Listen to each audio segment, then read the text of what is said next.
Rahman sir, thank you sir. ஏன்னா சின்ன வயசுலேருந்து உங்களை ரொம்ப தொந்தரவு பண்ணியிருக்கேன், இப்போ வரைக்கும் பண்ணிகிட்ருக்கேன்னு நினைக்கிறேன். ரஹ்மான் சாரோட எனக்கு நிறையா ட்ராவல் இருந்திருக்கு. பட் ரொம்ப இம்பார்ட்டண்ட்டான ஒரு மொமெண்ட் எதுனா, ஒரு டைமில் இந்த பீப் சாங்குன்னு ஒரு சாங் வந்தப்போ ரொம்ப அந்த டைமில் ரொம்ப கஷ்டமான ஒரு டைம், உங்கள் எல்லாருக்குமே தெரியும். அப்படி இருக்கிற ஒரு டைமில் எனக்காக அந்த டீசருக்கு ஒரு டைலாக்ல இருந்தது ஒரு டீசரு. பட் சார் ஊருக்கு போகாமல் இருந்து இல்லை நம்ம எதா பண்ணணும் அப்படின்னு சொல்லி அவர் போட்டு ஒரு டீசரை ரெடி பண்ணி ரிலீஸ் பண்ண சாங் தான் தள்ளி போகாதே. ஸோ அதை என்றைக்குமே மறக்க மாட்டேன். எனக்காக நிறையா செஞ்சுருக்கீங்க sir, thank you so much. And first time எங்கள் அப்பா படத்துக்கு அப்புறம் நான் வெளியில் ஒரு படத்தில் பாட்டு பாடினேன்னா எனக்கு ஃபஸ்ட்டு சான்ஸ் கொடுத்தது ரஹ்மான் சார் தான். ஸோ அது ஏன் நான் இன்றைக்கி சொல்கிறேன்னா, அவர் என்ன நினச்சி எனக்கு கொடுத்தாருன்னு தெரில. இது வரைக்கும் தமிழ், தெலுங்கு, மலையாளம், கன்னடா தெரியல, ஹிந்தி வரைக்கும் பாடியிருக்கேன். கிட்டத்தட்ட 150 சாங் பாடியிருக்கேன் சார் உங்களால். Thank you so much sir.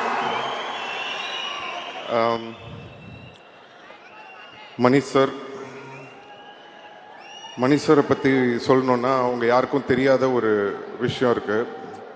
அது என்னென்னா, அஞ்சலின்னு ஒரு படம் எடுத்தார் மணி சார். அந்த அஞ்சலி படத்தில் படம் ஃபுல்லாகவே சின்ன பசங்களாம் நடிச்சிருப்பாங்க.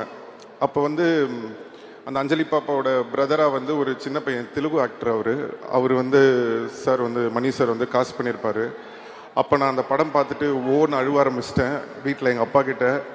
ஏன் என்னை மணி சார் இந்த படத்துக்கு கூப்பிடல, நானும் இதே வயசு தானே, நான் இங்கே தானே நடிச்சிட்ருக்கேன், ஏன் அவர் என்னை கூப்பிடல அப்படின்னு சொன்னேன். இல்லைப்பா, அது படத்துக்கு ஏற்ற மாதிரி இருந்திருக்கும், மேபி வேறு ஏதாவது ரீசன் இருந்திருக்கும் அப்படின்னு சொல்லி நான் சின்ன பையன்றதுனால என்னை ஆறுதல் படுத்தினாங்க. அப்போ நான் நினச்சேன், சரி இவர் நம்மளை கூப்பிடவே மாட்டார் போல் இருக்கு, இவருக்கும் நம்மளுக்கும் செட்டே ஆகாது அப்படின்னு நினச்சிட்டு இருந்தேன். ஏன்னா நான் வளர்ந்ததுக்கப்புறம் நடித்த படங்கள்லாம் உங்களுக்கு தெரியும், எல்லாம் மசாலா படம் தான் நம்ம பண்ணது பூராவே. ஸோ அப்படி இருக்கிற ஒரு டைமில் உங்கள் எல்லாருக்குமே தெரியும், என் மேலே இந்த ரெட் கார்டெலாம் போடுற மாதிரி ஒரு சிச்சுவேஷன் வந்தது. அந்த ஒரு டைமில் நிறைய ப்ரொடியூசர்ஸ் எல்லாருமே பயந்தாங்க, இவரை வச்சு படம் பண்ணணுமா, எதுக்கு, தேவையா, ஏதாவது பிரச்சனை வந்துட போகுது அப்படின்னு. அந்த நேரத்தில் படம் இல்லை, டைரக்டர்ஸ் யாருமே என்கிட்ட வரல. அப்போது ஒரு ஃபோன் கால் வருது மெட்ராஸ் டாக்கீஸ்லேருந்து, இந்த மாதிரி மணி சார் உங்களை மீட் பண்ணணுன்னு சொல்கிறாரு அப்படின்னு. எனக்கு உண்மையிலேயே மணி சார் தான் கூப்பிட்றாங்களா, இல்லை இவங்க ஏதாவது நம்மளை கூப்பிட்டு காமெடி பண்ணுறாங்களா அப்படின்னு சொல்லிட்டு எனக்கு ஒரு சின்ன டவுட்டாகவே இருந்தது. போனதுக்கப்புறம் மணி சாரை பார்த்துட்டு சார்கிட்ட கேட்டேன், சார் உண்மையிலேயே நீங்கள் தான் கூப்பிட்டீங்களா, இல்லை இவங்களாம் என்னை கூப்பிட்டுட்டாங்களான்னு. இல்லை நான் தான் கூப்பிட்டேன்னு சொன்னார்.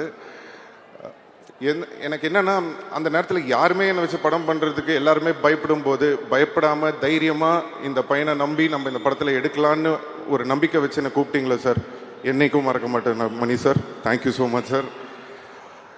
செக்கச்சவந்த வானம் மட்டும் இல்லை, எல்லா படமும் ஃபஸ்ட் மணி சார் என்னை கூப்பிட்டு கதை சொல்லியிருக்காரு. பொன்னியின் செல்வனுக்கும் கூப்பிட்டாரு, ஒரு சில விஷயங்களால் என்னால் பண்ண முடியல.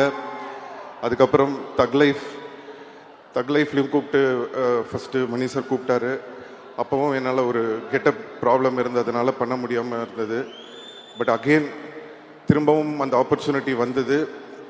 அதுவும் சாதாரணமாக வரல, கமல் சாரோட சேர்ந்து இவ்வளோ பெரிய படத்தில் இந்த ஆப்பர்ச்சுனிட்டி வந்தது. ஸோ இறைவனுக்கு நன்றி தெரிவிச்சுக்கிறேன். அண்ட் மணி சார் எனக்கு ரொம்ப ஸ்பெஷல், என்னோடய காட்ஃபாதர் மட்டும் இல்லை, எனக்கு ஒரு குரு மாதிரி. Thank you sir. இந்த ஒரு மிகப்பெரிய ஒரு ஆப்பர்ச்சுனிட்டி இந்த படத்தில் இப்படி ஒரு கேரக்டர் கொடுத்ததுக்கு நான் என்றைக்குமே மறக்க மாட்டேன். Thank you so much.